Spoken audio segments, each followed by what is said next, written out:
So, greetings, it's Tino here. Thank you so much, Advocate Lucy, for having me on your platform with these amazing questions. So, the first question is, what has been the biggest learning in my life with type 1 diabetes? So, I was diagnosed with type 1 diabetes in 2010, and about after 8 years, that's when I got involved in the diabetes community to do advocacy, to learn more. So, what I would say has been the biggest thing was since I got engaged and involved with the other people that were doing amazing things in my community, that's when I began to understand some of the things. Because then when I got diagnosed, I was depending on the care of my parents, and they would have to do everything. And at times I would even fail to wake up because I would have gotten like severe hypo. I didn't know what all those things meant. So like I think you'd need to get independent. So when I got independent, things started to take shape, and I would say maybe after diagnosis in 2010 and now it's 2022, I've never been back in the hospital, and that was not because of my efforts. That was peer support, everything, and we supported each other, getting involved within our communities. You need to do that. Those are the things that helped me to be here. I mean, because you need to know that you're not alone. It's okay even to have hypers, to have hypos, but like that is if you're within a community, because you'll be sharing experiences with people that are living with diabetes themselves.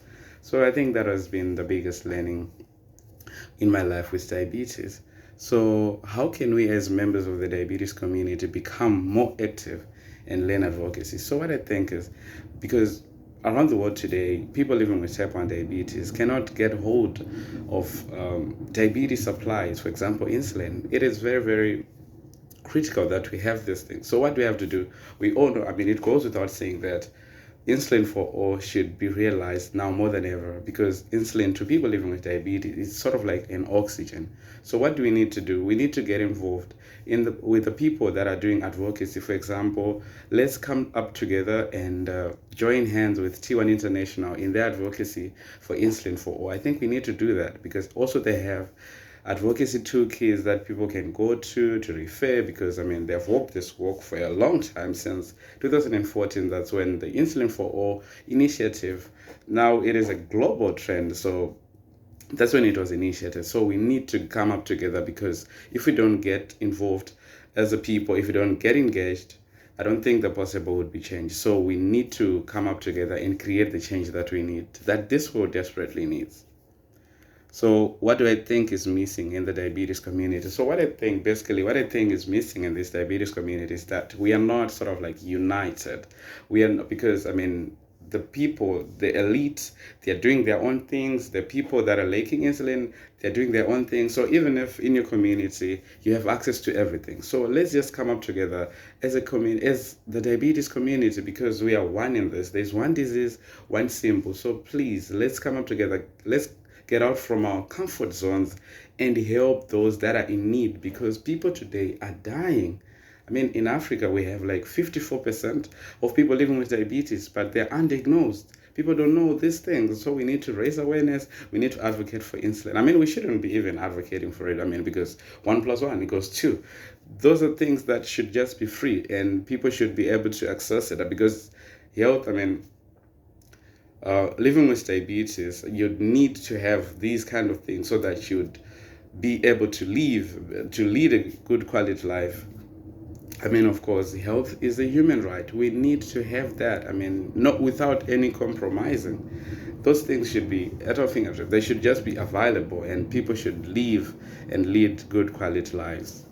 So, what is the biggest challenge of living with diabetes in Zimbabwe, and how my organization is working to tackle it? So the biggest challenge, so I think yes, of course you said one, but maybe I would say two. So okay, one thing I would say, access to diabetes care. So one thing in diabetes care, we are talking of access to insulin, for example, and the awareness of diabetes itself. So what am I doing personally? I host podcasts, I write articles, trying to pay it forward. So many thanks to the DDoc Voices for giving me amazing opportunities to attend conferences, extraordinary diabetes conferences, where I learn so many things, and then I pay back by writing summaries so that people can learn from my community, and also attending hospital sessions, I mean, like when there are diabetes clinics, thanks to Dr. Tigley for inviting me to speak with the patients. So those are some of the things that I'll be trying to do, educating people, because it's not just the people, the general public that doesn't know so much about diabetes,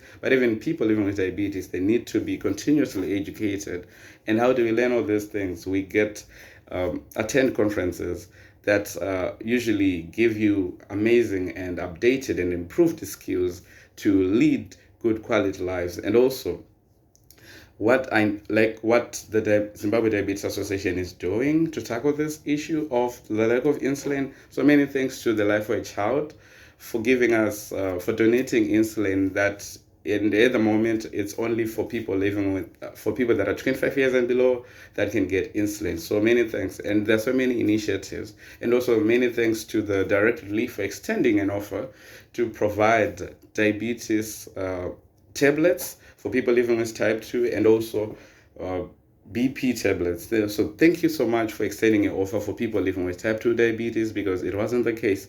It was just for people living with type 1 who were 25 years and below. And now, so I think the initiatives are kind of growing. So we need to continuously get involved. And I hope that maybe our government can maybe have so many initiatives that can actually help people living with diabetes and to providing healthcare things that they need. So I think that is the way we can move from this and change lives and be helpful, especially within a community like of Zimbabwe, because people are actually dying, and it seems it's getting unnoticed. I mean, people are dying because of lack of health. I mean, people are rationing insulin, those kind of things. What has been my favorite episode from the Diabetic Mogul podcast, and why? Well, I would say, I mean, that's a very tricky and very difficult question. So basically what I do is, what the Diabetic Mogul podcast does is they host amazing podcasts with experts, healthcare providers, people living with diabetes, caregivers, and also researchers. So usually this are done like monthly. So everything, I would say, for this month, for example, for October, the podcast that I host in October is my favorite for October. And the next, if I'm going to host another one in November, the podcast that I host in November is my favorite. So everything, I've never sort of like to say, okay, what is my favorite from all this? Because these are people coming from different dynamics, people sharing experience. You cannot compare experience and advice that you get from healthcare providers. And the good thing is, I mean, these people, they have diverse knowledge, and we are not talking of the same thing. We are talking of diverse things. So everything that is on my podcast right now, you can actually go on my YouTube channel and listen to this. They're amazing. You'd love them from their different ways in which they were recorded and that kind of a thing. So a big shout out and thank you so much to everybody, to every guest that we have hosted freely. I mean, they've always, I mean, that was such a commitment. Thank you so much for your passion. Thank you so much for encouraging the diabetes community. And because I think we are changing lives with such an amazing podcast session that we do each and every time. So what I would recommend to people like us to be heard in a different way is, I think advocacy is not a one format. It doesn't have a formula. So please, let's just do whatever the things that you have most passionate about. We need awareness to be raised. So if you're in school, please you check those opportunities. Educate people from your communities. If you're at work, please go there and speak about diabetes. I mean, if you tell one person, that can actually mean a lot, because you never know what that person is going to tell next time. So we need to do everything we can. Let's use the resources at our fingertips. Talk to people. Let's educate them about diabetes. When you get involved, when you get invited on radio, get invited on TV, please, let's share our experiences, like our lived experiences, because I mean that means a lot, because you never know who is also experienced, who is also going through the same thing. So you can either do podcasts, you can either do campaigns, you can write articles. There's so much that we can do. So but the thing is, we need to get involved and we need to support each other. If I'm doing a podcast and then I share about it, so please also share it wider, so that the other people, maybe people in your network, are my target, and they'll be able to listen to the things that I'm doing in a way to raise awareness, anything that is, we're getting involved in this diabetes community, because it's diverse. So yes, we need to do that.